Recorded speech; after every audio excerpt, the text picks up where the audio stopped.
Weekend markets, tuk-tuk rides, street food, and Buddhist shrines. They're all quintessential Bangkok moments every first-time tourist to the city should try. But what about those who've been here many times? In this episode, we show you what's new in the city and why we believe Bangkok is still one of the best urban destinations for a weekend of self-indulgence. So join us, I'm David Celdran. This is Executive Class.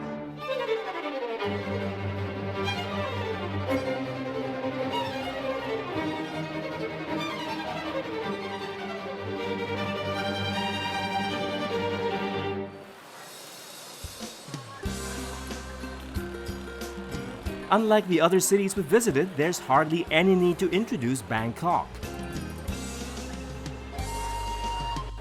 After all, the capital of the Kingdom of Thailand was ranked by MasterCard as a world's top destination in terms of international arrivals, with a whopping 16 million visitors in 2013. That's more than London or Paris. Political uncertainty and a recent bomb attack has had little impact on tourism here, and as we'll show you, the city is gearing up for even more visitors this year, with a slew of new attractions that ought to impress both first-time and returning travelers. Our home for our weekend holiday is the new So Bangkok, the cool designer hotel concept of the luxury hotel chain Sofitel. Bangkok has always been known as an incubator, a testing ground of new concepts in hotels. In fact, the designer boutique hotel concept as we know it was born in this city. The So Bangkok may be a bit late for the party, but boy has it made a grand entrance. The chic and modern So Bangkok is located in the historic heart of the city. Towering above Lumpini Park, Bangkok's equivalent of Manhattan's Central Park. It's one of only 3 Sofitel So hotels in the world, and the first in an urban setting. The So Bangkok mixes traditional local style with contemporary French elegance. From the design of the interiors to the colorful staff uniforms. It's a collaboration between the French fashion designer Christian Lacroix and a team of Thai architects and stylists. A combination of East and West, Siamese and French culture creates a sense of place without resorting to the usual Thai cliches and stereotypes.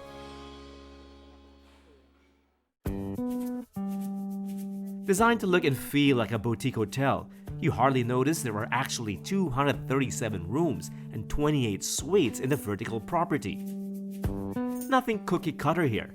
Guest rooms follow 4 distinct design concepts, based around the elements of fire, water, earth, or metal.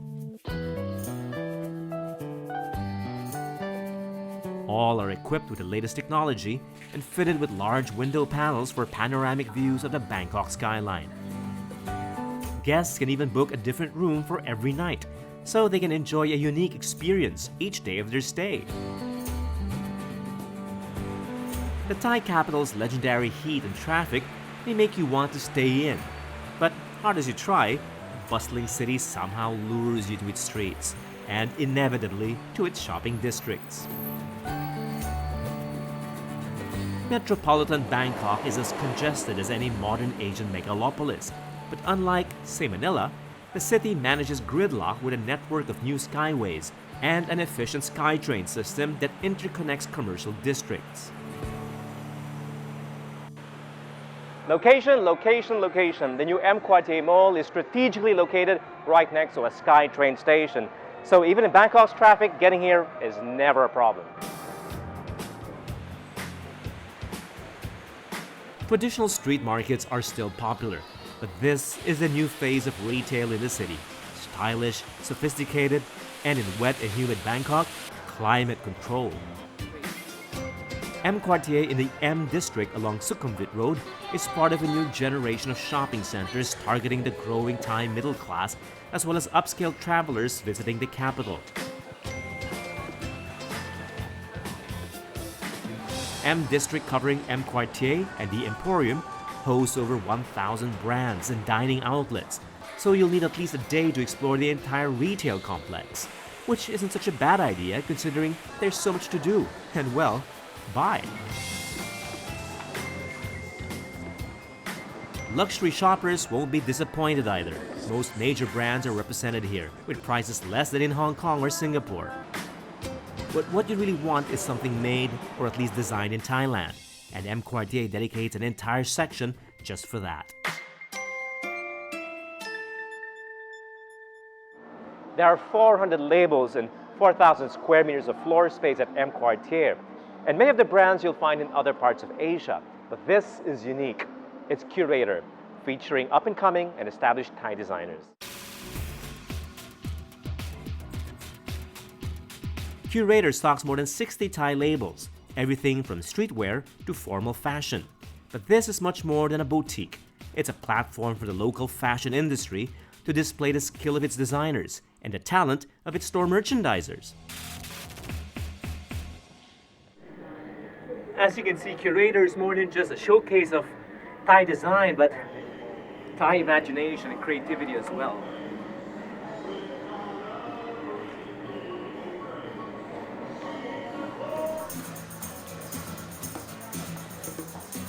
Dining is another attraction. The food hall on the ground floor offers a well-curated selection of international delicacies. Korean and Japanese are the current trend in the city. Yes, Thais love their cuisine, but as more travel overseas, locals are craving for more variety. Changing lifestyles also require faster service. It's an interesting concept of this food hall. They use a card instead of cash. What you do is you top up this card with your money. It's not only more convenient, it eliminates theft and pilferage by the staff. Makes sense.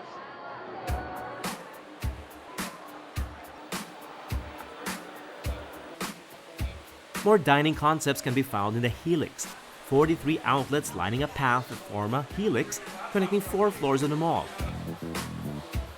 Travelers looking for an authentic Thai street food experience won't find it in this sanitized setting, but at least the quality and the safety of the food is guaranteed, and without the guesswork or fear of being gypped when ordering on the street. With tens of thousands of square meters of retail space to cover, your body will soon start to ache. Good thing, Bangkok has a perfect cure for a hard day of shopping. Spa culture is part of the Thai way of life. It's in their nature. In Bangkok alone, there are hundreds, if not thousands of spas in the city. We're here to try out one of the most innovative and well-respected brands in the country. Rarin Jinda Wellness Spa at the Grand Central Point Hotel along Ratchadamri Road is run by one of Asia's most awarded wellness companies. Why do you think Thailand is so famous for spas? I think Thailand can be called itself a spa capital of Asia. One is in terms of the friendliness of Thai people. They always smile with all the visitors alike. I think they have a service-oriented attitude born in since they're being born as a Thai. I think it's how they raise up as a family members. This is passed through when the service is performed to the customer. Most spas in Bangkok offer classic Thai massage, but Rarin Jinda offers a unique treatment called Siamese Himalayan salt therapy. Traditional Thai massage inside a room lined with pink Himalayan salt blocks.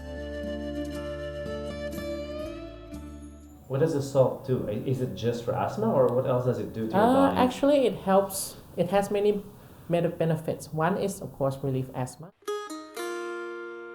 Salt spas are the latest trend in pampering. Medical tests show that vapors from salt help clear the lungs and purify the skin.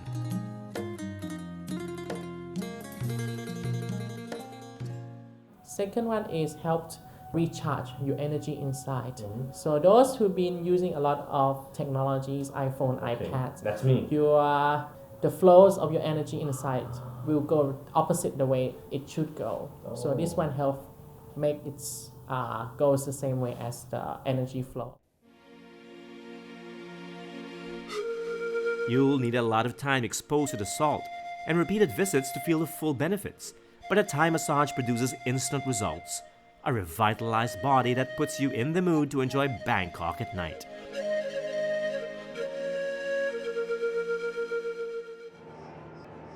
There's just so much that's new about Bangkok. In fact, so many parts of the old city are unrecognizable today. Take this area by the Chao Phraya River, for example. This used to be attached to the old flower market of Bangkok. Today, it's a mid-market to upmarket mall. The Yod Piman Riverwalk is one of many urban regeneration projects meant to arrest the decline of historic parts of the city. With its colonial architecture, the community mall was designed to blend in with the historic landmarks along the scenic main waterway of the city. Despite the gentrification of Talad Plakpong, Bangkok's historic flower market district, vestiges of the past still exist close to the riverbank. Flowers are an integral part of Thai culture. Homes, hotels, and temples are never without them. One of the largest flower markets in the world is open 24 hours a day, and visitors are free to observe the workers, who, despite the advent of cheap imports and the rising cost of land in Bangkok, hold on dearly to this centuries-old way of life along the river.